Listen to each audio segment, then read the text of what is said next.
paradoxo da bipolaridade e outras condições mentais e a leviandade do autoconhecimento. Hoje foi um dia bastante intenso e em dias como esse, né, que rola como se fosse numa montanha russa, sobe, desce, eles são muito representativos da minha realidade de vida. E eu hoje entendo por que essas coisas acontecem. Eu hoje conheço um pouco mais de mim mesma, né? Mas quando eu iniciei esse processo do conhecimento de mim mesma, de conhecer quem eu sou, de ir para dentro de mim, ou seja, esse processo do autoconhecimento, foi muito complexo. Muito complexo até porque principalmente porque eu tinha algumas questões, algumas crenças, algumas verdades, né? Então, desde a minha criação, né? Foi uma criação usando poucos ou nenhum medicamentos, né? Só quando era realmente necessário, buscando tratamentos naturais, né? Um banho frio para uma febre, uma rodela de batata para dor de cabeça, enxaqueca, chás, né? Então era assim que a gente era medicado, tratado em casa. E assim foi pelo resto da minha vida. Eu sempre busquei, né, entender, curar as minhas dores, as minhas feridas emocionais, físicas, mentais, né, de formas naturais. E aí veio meditação, yoga, sempre gostei muito de ler, então leituras mais complexas sobre o funcionamento da mente. E só recentemente é que eu cedi, né? Porque até então eu havia tido algumas experiências com medicamentos, mas muito breves, porque me faziam muito mal, me faziam me sentir mal. E isso me passava uma ideia de que aquilo era pior. E talvez naquela época, naquelas situações, naquelas circunstâncias até fosse realmente. Mas o fato é que hoje eu entendo. Já reparou, né? Você conhece alguém ou já conheceu alguém que parece que a vida dessa pessoa nunca dá certo? Quando as coisas estão engrenando, essa pessoa vai lá e cai, né? Ela tá num emprego bacana e tudo mais, e de repente é demitida. Ela tá num relacionamento legal e tudo mais, e de repente esse relacionamento desanda, né? A pessoa até parece que é legal, mas aí depois descobrem que a pessoa não é tão legal. Ou a pessoa realmente era legal, mas aí ela é que não dá conta, né, de ser bem cuidada, de ser bem tratada. Conhece alguém assim? Eu sou essa pessoa, né? Então, durante muito tempo, eu acreditei que eu tinha essas questões todas porque isso era de família, não ia ter jeito mesmo, porque eu não tinha sorte, porque eu eu não pensava dessa forma exatamente merecedora, né? Mas era essa a ideia por trás dos pensamentos que eu tinha. Eu não era merecedora de um relacionamento, de ter dinheiro, de ter coisas boas, de ter conquistas, né? Que eu desejava tanto de realizar coisas boas na minha vida de uma forma geral. Então, busquei a minha cura no yoga, na meditação, nas terapias holísticas, até mesmo na psicoterapia, né? Que também fui resistente por algum tempo, porque eu também venho de uma criação de que mesmo psicólogo é coisa de maluco. Imagina psiquiatra, eu nem conhecia, nem tinha ideia direito do que é. Psiquiatra, então, é coisa daquele cara lá que tem que ficar internado. Né? E aí demorei, né, a realmente me entregar.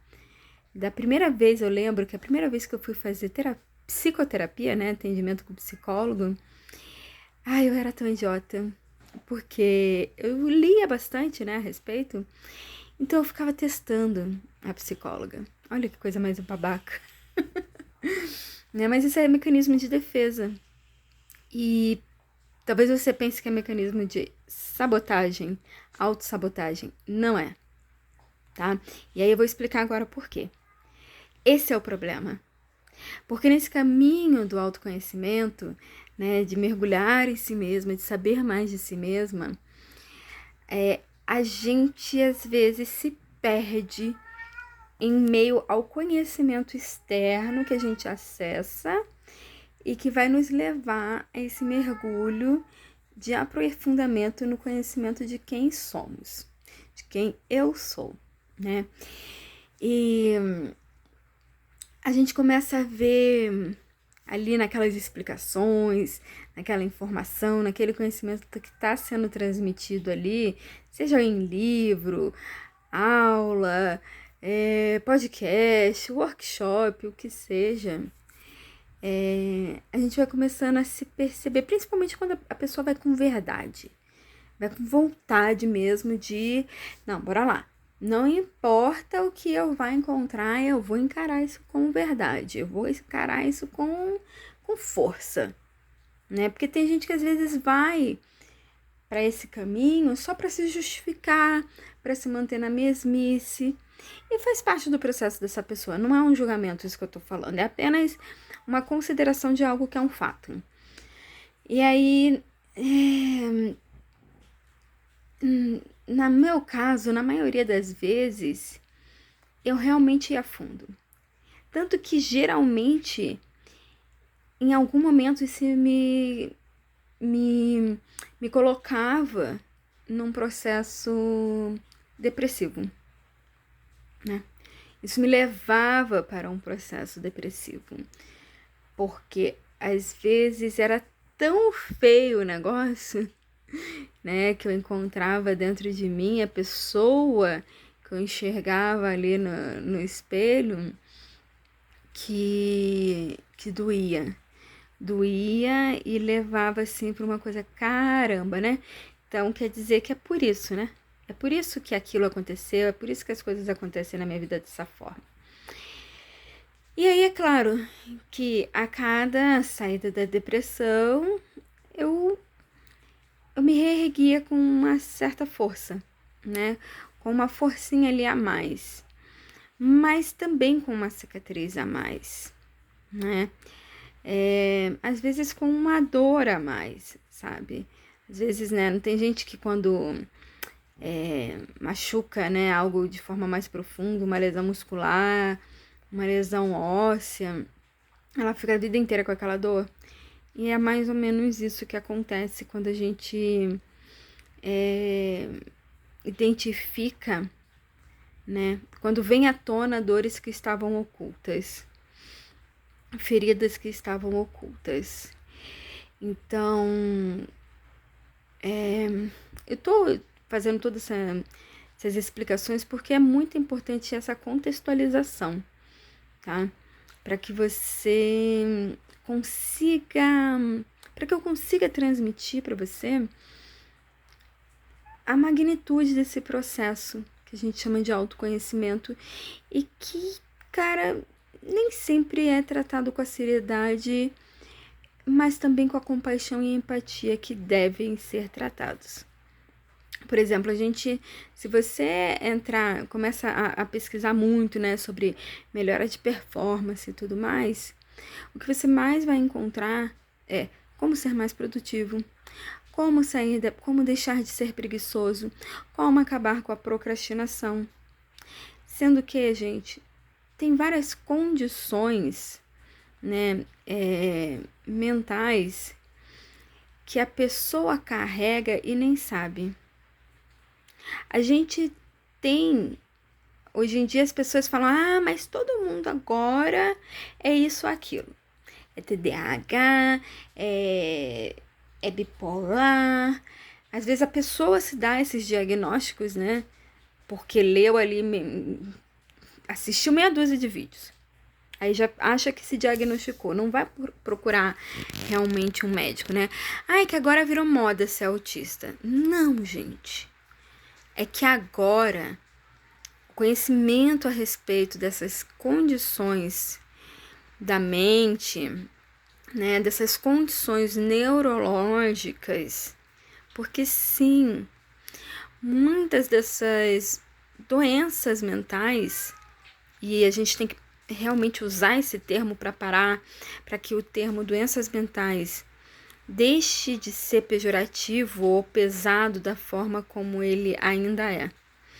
Então, muitas dessas doenças mentais, elas eram desconhecidas até 10, 20, 30 anos. Há 10 anos, há 20 anos, há 30 anos, muitas dessas condições não eram largamente conhecidas como são hoje. E mesmo hoje, gente, ainda não é. Mesmo hoje, quando a gente pensa depressão, quando as pessoas pensam em depressão, em alguma dessas outras questões, elas pensam, isso é coisa de rico. Eu tô falando porque eu fui já uma dessas pessoas. Eu dizia para mim mesma, eu dizia para as pessoas, eu não tenho tempo para ter depressão. E na verdade eu era. Na verdade eu sou depressiva desde a infância.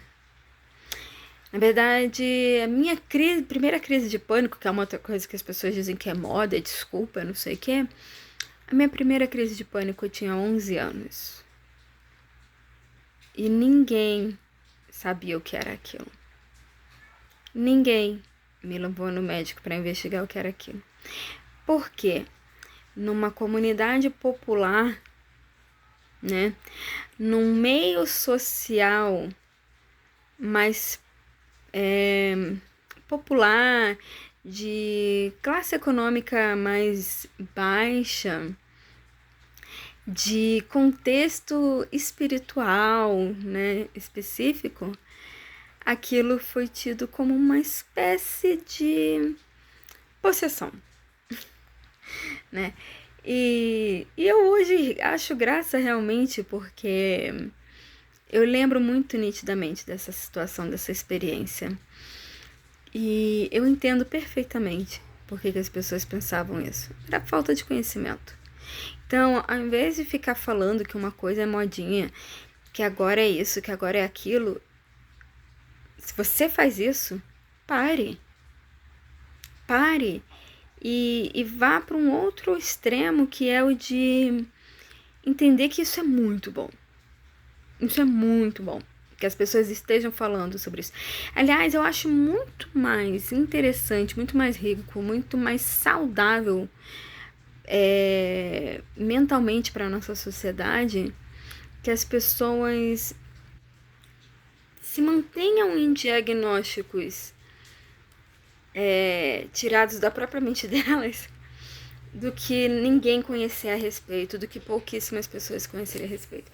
É claro que eu não acho legal, tá? Não acho legal. Quando eu comecei a desconfiar da minha condição, que eu já vou contar, eu sim estudei bastante, eu sim me questionei bastante e principalmente me observei bastante. Me observei bastante comigo mesma, me observei bastante nas minhas relações. Analisei o meu histórico de vida, tanto que quando eu fui no psiquiatra a primeira vez, assim, foi muito fácil responder as perguntas que eles fazem para traçar o perfil, para realizar o diagnóstico. Foi muito fácil contar a minha história, né? Porque eu já vinha investigando. E meu diagnóstico é de bipolaridade. O que faz total sentido, né? Para eu entender por que a minha vida tem os rumos que ela teve. E por que eu ainda estou suscetível a determinadas situações na minha vida. A ocorrência de determinadas situações na minha vida. Por que eu ainda tenho... passo por determinadas coisas, experiências, né? Essas circunstâncias que permeiam a minha vida, né? Elas ainda estão aí porque eu ainda estou aprendendo a lidar com isso. A minha vida não era melhor antes de eu ter um diagnóstico. Sabe por que ela não era melhor? Porque eu me achava preguiçosa, porque eu me achava uma procrastinadora, porque eu achava que realmente eu não tinha jeito, que eu nunca ia dar certo em nada, que eu ia viver o resto da vida infeliz. É isso. Porque quando a gente não sabe de verdade, não tem o real conhecimento de si, né? Porque o que eu chamo de leviandade do autoconhecimento? É essa coisa que, assim, as pessoas vão buscar alta performance. Elas vão buscar hacks. Elas vão buscar ferramentas para sair da procrastinação, para sair da preguiça, para serem mais produtivas. E por que eu tô falando dessas questões? Porque essas são questões muito fortes para uma pessoa com bipolaridade. Recentemente eu assisti um filme, que agora eu não vou lembrar, mas depois que eu encontrar eu deixo nos comentários. Um filme... Era, na verdade, um filme que tinha várias historinhas. E uma das histórias desse filme era com a Anne Hathaway, né? E ele retrata bem como é o processo da bipolaridade. Eu recomendo muito. Depois eu vou procurar esse filme. Ele não é um filme de mainstream, mas é um filme muito bom. E aí, é isso, sabe? A gente precisa de determinados... A gente precisa de alguns parâmetros disciplinares, mas só isso não adianta. A gente precisa de medicamento, mas só isso não adianta. A gente precisa buscar o que faz sentido para a nossa vida, seja de forma espiritual, seja de forma intelectual, seja se expressando com artes, mas só isso não é suficiente. Se tudo isso não estiver agindo em conjunto, a gente vai ter problemas profissionais, a gente vai ter problemas de relacionamento. Em todos os aspectos, tá? Em todas as áreas de relacionamento, amizade. Embora algumas amizades eu seja muito feliz de ter deixado para bem longe de mim. É que no passado eu me orgulhava de dizer que eu era uma pessoa que não tinha ex-amigo, porque eu sou muito legal, todas as pessoas querem ser minhas amigas para sempre. Até que eu comecei a perceber que eu era abusada nessas amizades. E aí, gente, assim, é aquele negócio, quando a gente não tem conhecimento de si mesmo, a gente se coloca em situações. Então eu vou contar pra vocês que, assim, eu sou uma pessoa que eu sofri abusos em todas as áreas da vida, tá? Abusos de amizade, até abusos familiares também. Não vou entrar muito nisso, mas é que geralmente quando a gente fala de abuso familiar as pessoas levam pra pai e mãe, né? Mas não é necessariamente disso que eu tava falando nesse momento. Abusos no local de trabalho, abusos em relacionamentos, né, amorosos. Então, quando a pessoa que tem uma condição mental, neurológica, e desconhece que tem, ou não respeita o tipo de tratamento que necessita, quer fazer o seu próprio tratamento porque ela sabe o que funciona pra ela e não sei o que, não olha pra... Peraí, se funcionasse mesmo, não tava na situação que tá, né? A pessoa que não faz isso, ela vai estar sempre passando por altos e baixos, ela vai estar sempre instável na vida. Então, meu recado é sobre isso. Busque autoconhecimento, busque terapias alternativas, tratamentos alternativos, holísticos. Eu sou super fã, durante muito tempo me ajudou bastante, só que não se sustentou. Esse é o lance. Eu sou uma pessoa que curte muito conhecimento espiritual, né? Religião, mas isso não se sustentou no sentido de contribuir para que eu tenha uma estabilidade mínima na vida. Porque estabilidade total a gente nunca vai ter, tá? Não existe. O universo não tem essa estabilidade. A natureza não tem essa estabilidade que muitas vezes as pessoas idealizam. Então, você, ser humaninho, que não é nada nesse universo, não é nada perante a magnitude da natureza, não vai ter estabilidade na sua vida. Mas você pode aprender a lidar melhor com as situações que geram instabilidade na sua vida, para que a instabilidade seja exceção e não regra na sua vida. Foi mal aí pelas tremidas, mas gente, eu precisava gravar esse vídeo aqui agora assim de imediato, porque senão eu não ia gravar. Uma ótima noite e um ótimo dia, linda vida.